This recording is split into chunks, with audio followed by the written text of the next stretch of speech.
네, 오늘도 부활절 말씀에 이어서 부활 신앙을 갖기 위하여 이런 제목으로 말씀을 준비했습니다. 참된 부활 신앙을 갖기 위하여.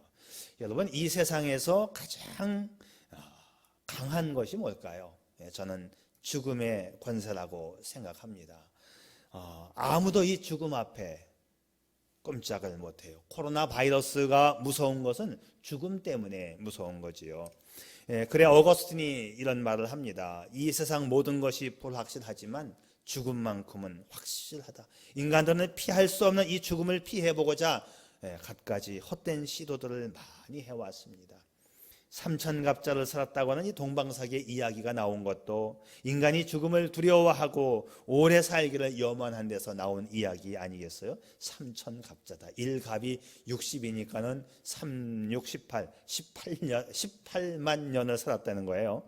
자, 불로초 불사약을 구하기 위해서 동방삼신산에 사람들을 보냈다고 하는 진시황의 이야기를 우리는 알고 있고, 하늘에서 내리는 불로장생의 감로수를 받아먹기 위해서 쟁반에 이슬을 받아먹고 살았다고 하는 한무제의 이야기도 있습니다.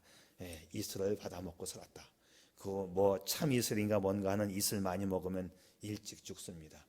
네, 그러나 이 땅 위에 이 죽음을 이겼다고 하는 이야기를 저는 들어본 적이 없어요. 하지만 성경에는 죽음보다 더 강력한, 아니 죽음을 이겼다고 하는 예수 그리스도의 부활이 중심 축을 이루고 있습니다. 죽음보다 더 강력한 것은 사망을 이기고 부활하는 사건이에요. 자, 이 부활을 믿는 사람들이 바로 성도입니다. 그런데 우리는 이 부활신앙을 가졌느냐고 하는 거예요. 죽음을 이기는 강력한 부활을 우리는 믿고 있느냐는 것이죠.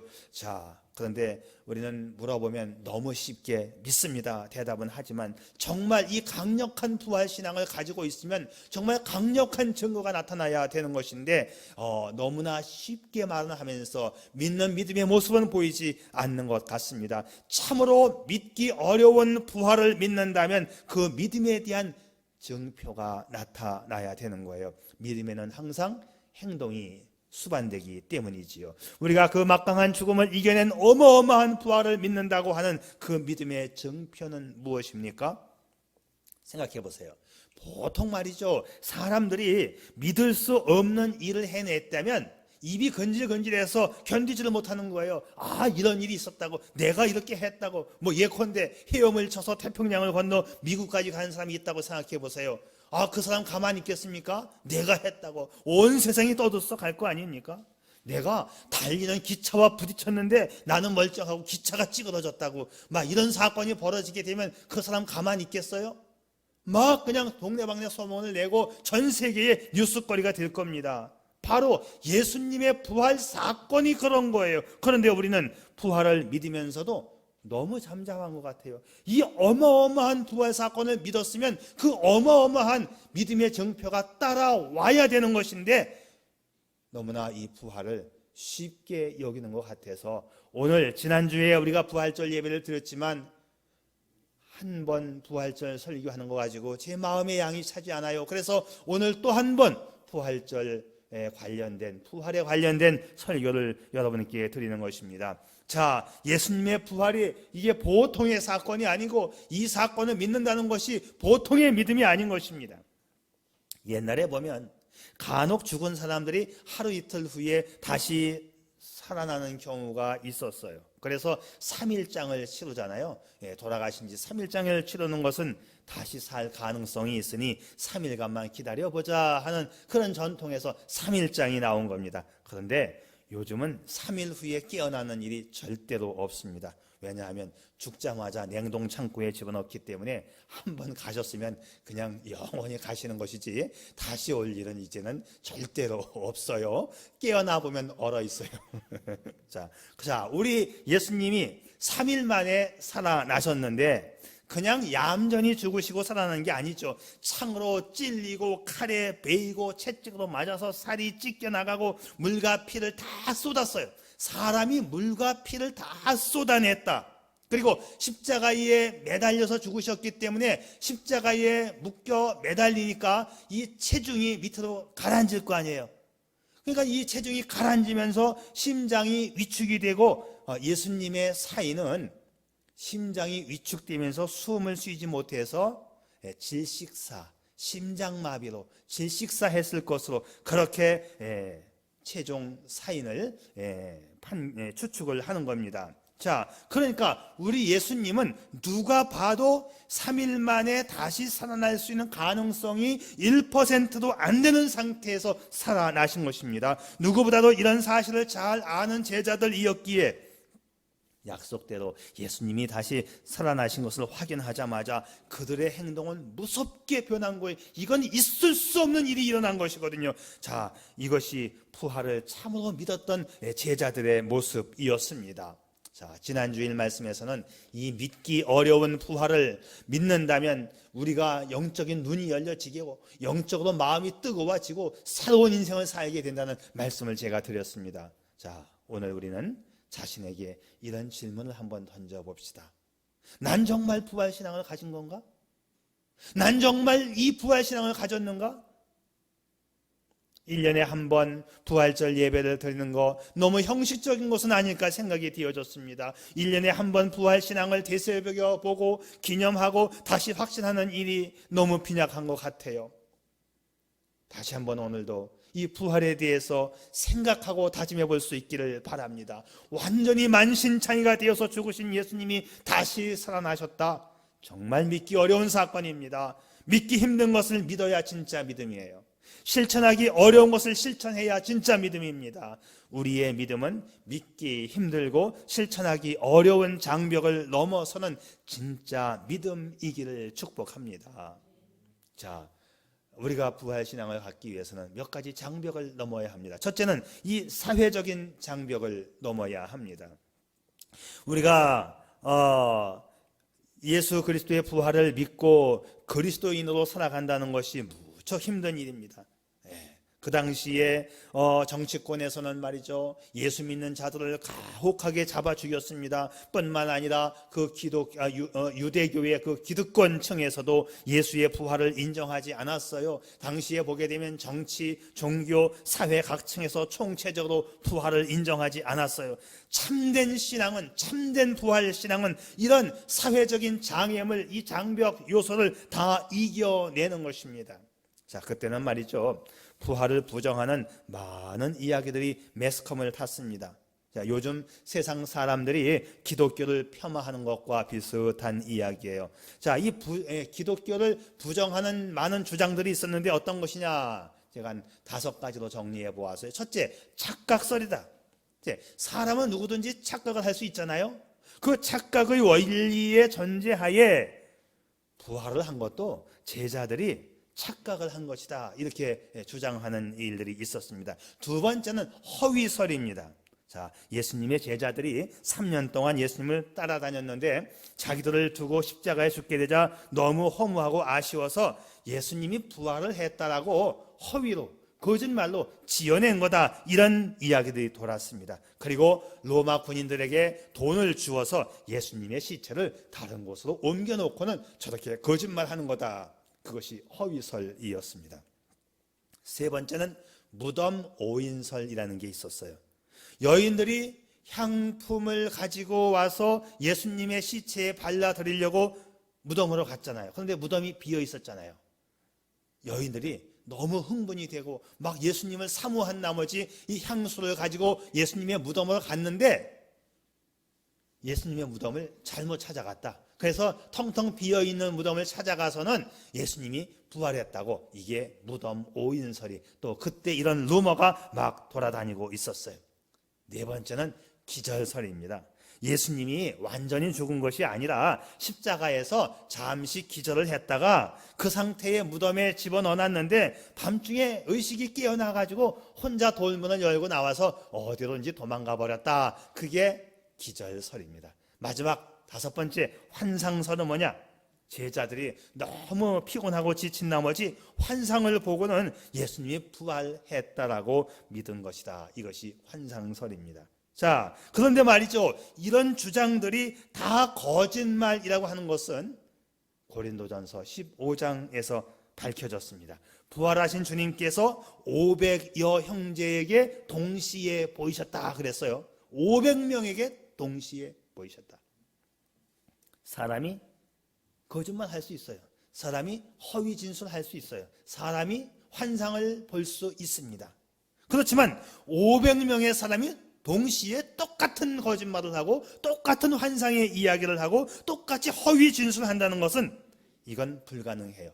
두 사람이 야 우리 둘이 거짓말을 만들어서 우리 둘이의 약속이야. 너도 반드시 이렇게 이야기를 해 하고 둘이 짜고 해도 나중에 들통이 나는데 500명이 짜고 하는 것이 전혀 들통이 안 날 수는 없는 거 아니겠어요? 자, 그렇기 때문에 500여 형제에게 보이셨다는 사건이 이 모든 부활을 부정하는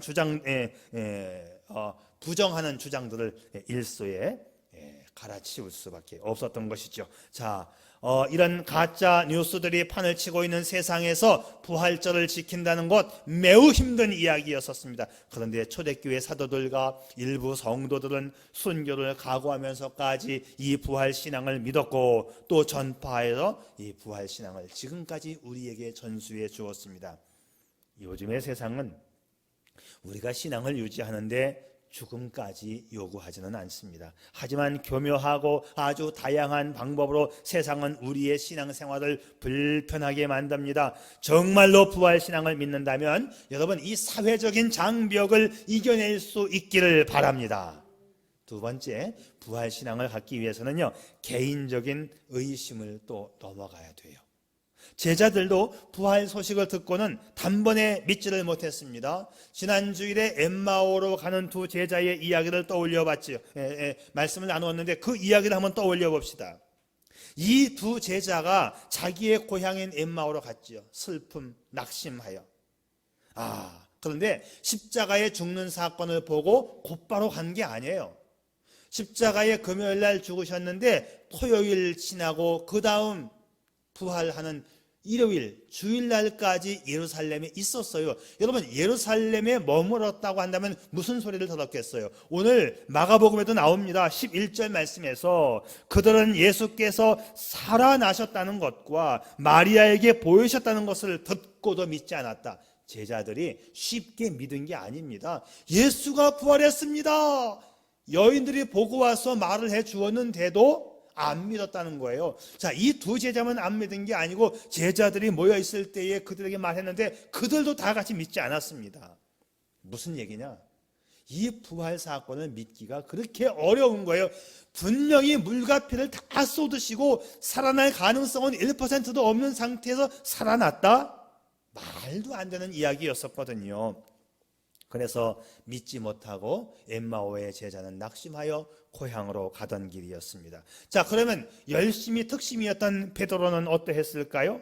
주님의 부활을 가장 먼저 기뻐해야 함에도 불구하고 베드로 역시도 다 틀렸어. 아니야, 거짓말이야, 거짓말 하면서 자기의 고향으로 돌아가서 또 디베레아 바다, 갈릴리 바다에서 고기 잡는 모습으로 돌아갔습니다.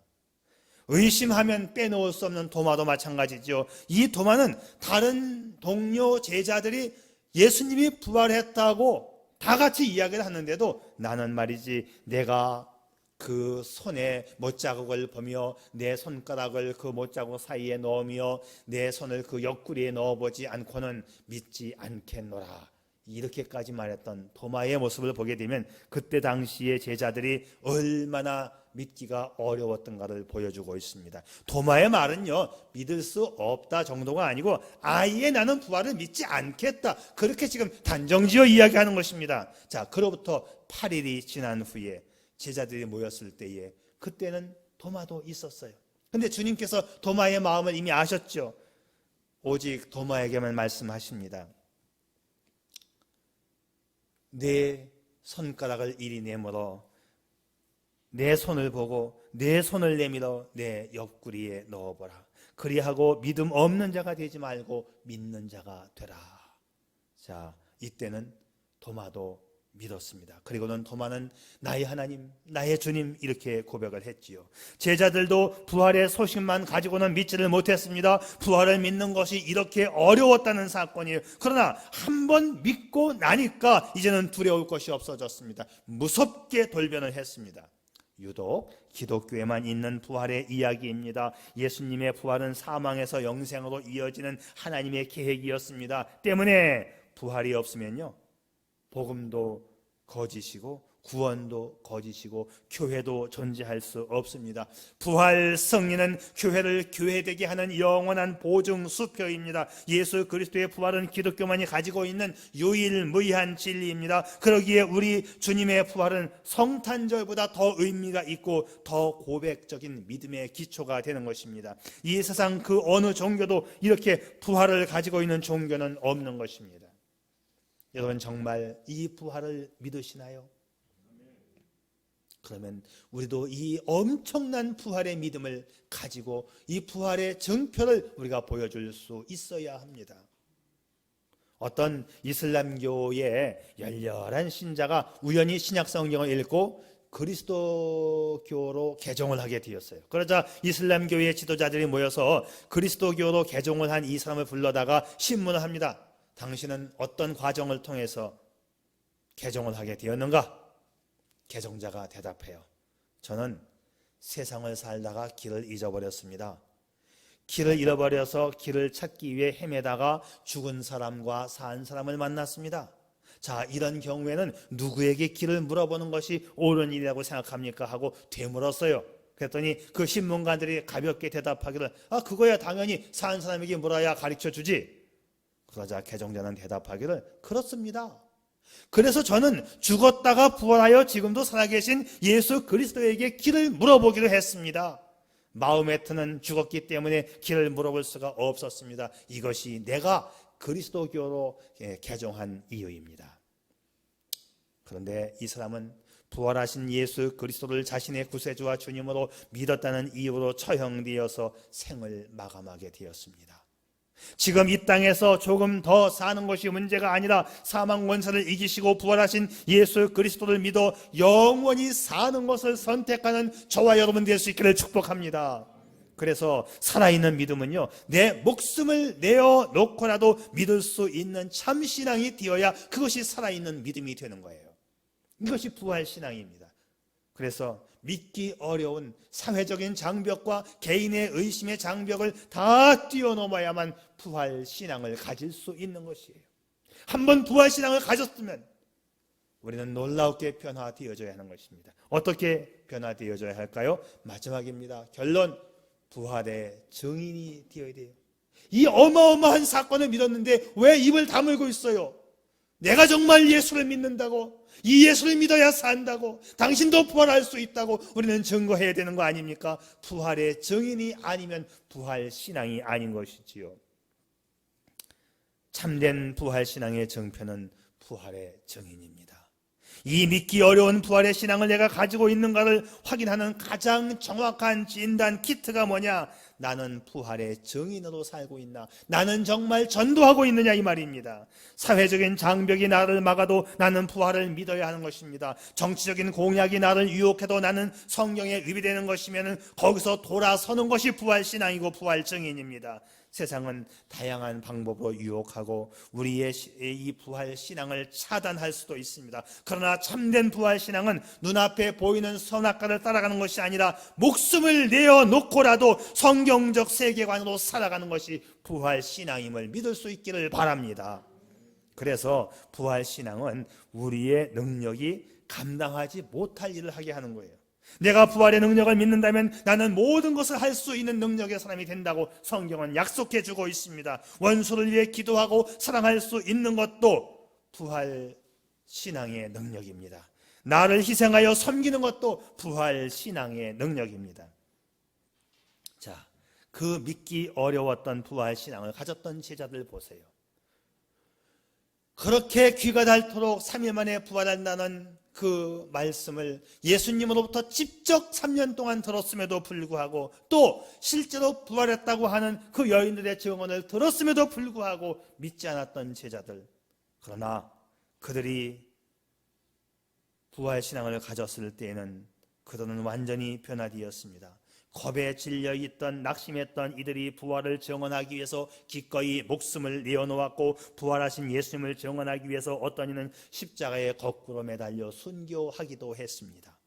과연 누가 이 거짓을 위해서 목숨을 내어놓을 수 있겠습니까? 이 부활신앙이 한번 들어가게 되면 목숨도 아깝지 않은 것이지요. 피와 목숨으로 증언한 제자들을 보면 그들의 부활신앙이 어떠했는가를 우리는 보게 되는 것입니다. 지금도 우리는 이제 이 부활신앙의 증언대 앞에 서 있는 거예요.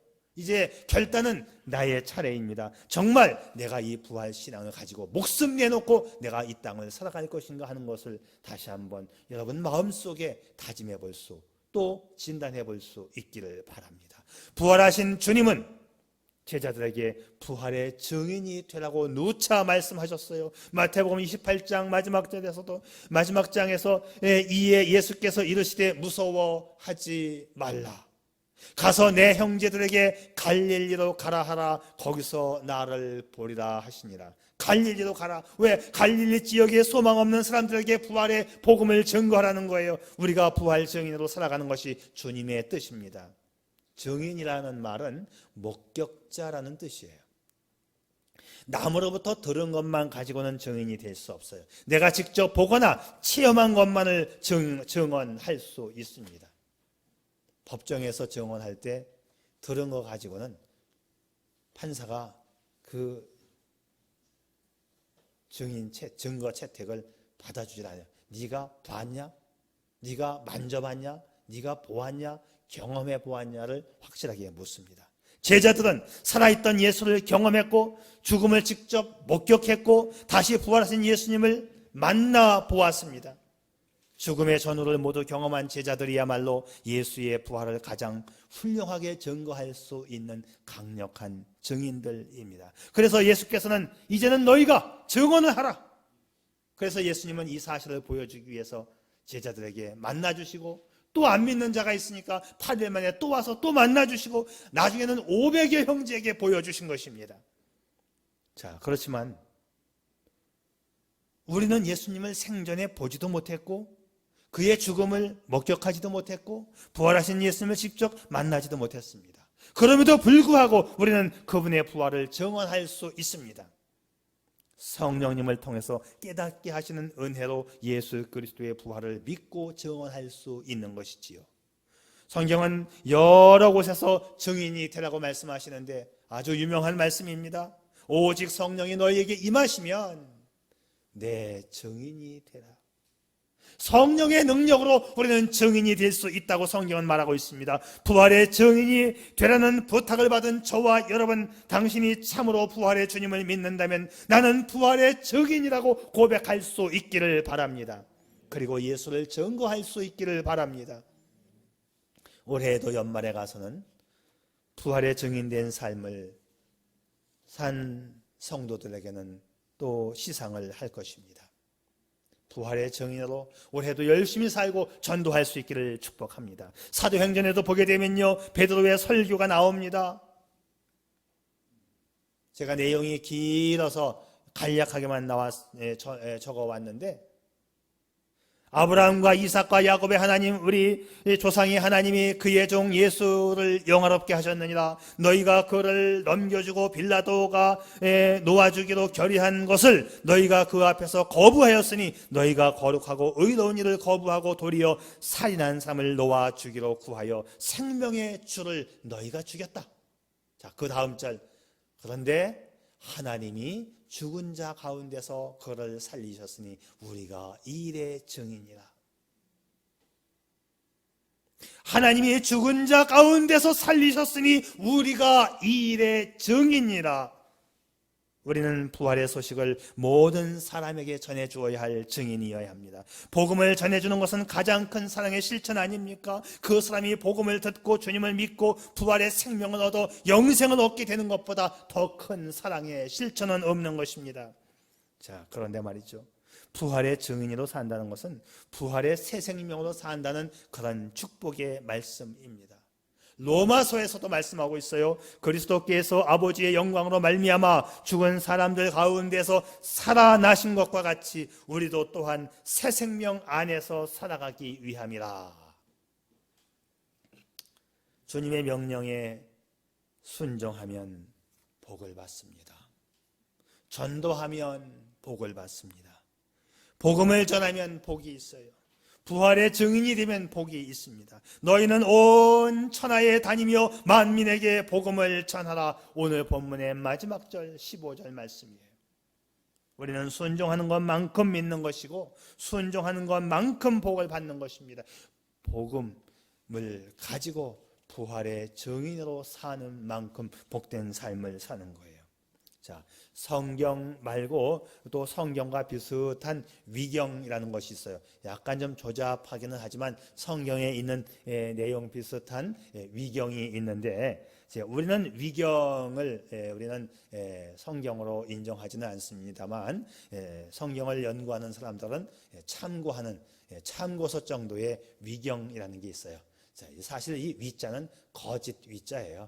약간 좀 거짓말 같다, 약간 좀 이상하다. 자, 근데 참 이 위경에 보게 되면 한 재미있는 이야기가 하나 있습니다. 제가 소개를 할게요. 예수님이 제자들과 이곳저곳을 전도하러 다니다가 하루는 제자들에게 특별한 제안을 했습니다. 자, 오늘은 소풍을 가는 게 어떻겠니? 했더니 좋지요. 어디로 가지요? 그래, 감람산으로 소풍을 가자. 그래서 예수님께서 감람산 밑에 도착하니까 큼직한 돌을 하나씩 고르라고 하셨어요. 제자들은 아주 큼직한 묵직한 돌을 하나씩 품에 안았습니다. 그런데 항상 예수님의 말을 듣지 않는 이 가룟 유다는 바둑알 만한 쬐끄만 돌 2개를 손에 집어들고 에이, 돌은 왜 들라는 거야? 투덜거리면서 예수님을 따라 올라갔습니다. 예수님께서 언덕 위에 올라가시더니 자, 이제는 그 가지고 온 돌을 다 땅에 내려놓아라.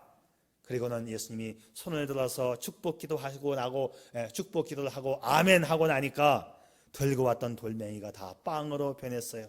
자, 이제 점심을 먹자. 오늘은 자기가 가지고 온 것만 먹는 거다. 다른 사람에게 나누어 주면 안 된다. 그래서 다른 제자들은 큰 빵을 먹는데 가룟 유다는 도토리만한 2톨 빵을 들고는 투덜투덜대고 이걸 쳐다보고 한숨을 쉬다가 그만 한숨에 바람에 하나가 날아가 버렸어요. 그래서 하나가 남았는데 이 하나를 먹으니까는 배가 고파서 쫄쫄쫄 하루 종일 굶었습니다. 그때부터 예수님에게 가룟 유다가 묻기를 예수님 소풍 안 갑니까? 소풍 안 갑니까? 네, 노래를 불렀는데 그 해에 가을이 되어서 소풍을 또다시 가게 되었답니다. 이번에도 감람산으로 갔습니다. 감람산에 도착하자 예수님께서 자, 오늘은 작은 주먹만한 돌멩이를 3-4개씩 준비하라 그랬어요. 자, 이제 가룟 유다는 내가 또 속을 줄 아냐? 무슨 주먹만한 돌멩이냐? 가룟 유다는 무지무지하게 큰 돌멩이를 집어들어 어깨에 걸머맸습니다. 이번에는 얼마나 멀리 올라가시는지 가룟 유다는 이 큰 돌멩이를 어깨에 메고는 땀을 뻘뻘 흘리면서 올라갔습니다. 언덕 위에 올라가니까 자, 이제는 가져온 돌멩이를 땅에 내려놓아라 하셨어요. 그리고 손을 번쩍 들고 우리 예수님이 축복 기도를 하셨는데 돌멩이가 빵으로 변하지 않는 거예요. 돌멩이가 그대로 있는 것입니다. 주님이 하시는 말씀이 저 위를 바라보아라. 위에 보니까 과일이 주렁주렁 매달려 있는데 자, 가지고 온 돌멩이를 가지고 던져서 따먹는 거다. 그래, 다른 제자들은 주먹만한 돌멩이로 과일을 따서 한번 던지니까 과일이 두르륵 떨어지는데 가룟 유다는 돌멩이가 무거워가지고 들었다 놨다 그날도 하나도 따지를 못했습니다. 오늘도 자기가 딴 것만 먹는 거다 해서 가룟 유다는 쫄쫄쫄 굶고 내려왔다는 이야기가 위경에 기록되어 있어요. 제 마음대로 하는 것은 순종이 아닙니다. 제 마음대로 믿는 것은 믿음이 아닙니다. 기분대로 믿는 것은 믿음이 아닙니다. 부활 신앙으로 믿어야 진짜 믿음입니다. 코로나 때문에 우리가 신앙생활을 아닌 게 아니라 좀 편하게 하면 편하게 했고 등한히 하면 등한히 했는데 우리의 믿음 생활은 쉬다 보면 점점 더 쉬고 싶어지는 거예요. 이제는 허리띠를 다시 졸라매고 다시 신앙의 본래의 자리로 돌아와야 되고 부활 신앙의 자리로 돌아와야 되는 것입니다.